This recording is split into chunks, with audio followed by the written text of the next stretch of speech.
Čau, vítejte na mém novém kanále.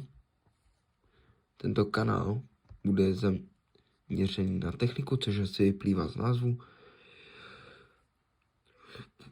Má počítač, co na tohle budu používat, tak se jmenuje HP250G3.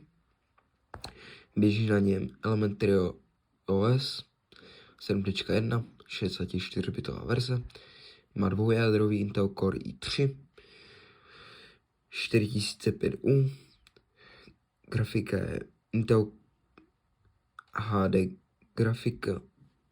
grafika 4400, 4 GB RAM a Intel a Linux kernel je 1.15.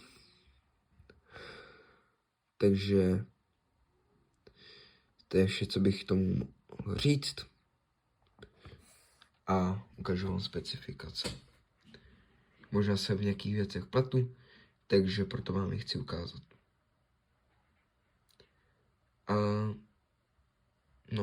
A to je vše, co bych chtěl říct. Tohle je také menší představení a rád budu dělat ty videa, protože mě tyhle věci velmi baví.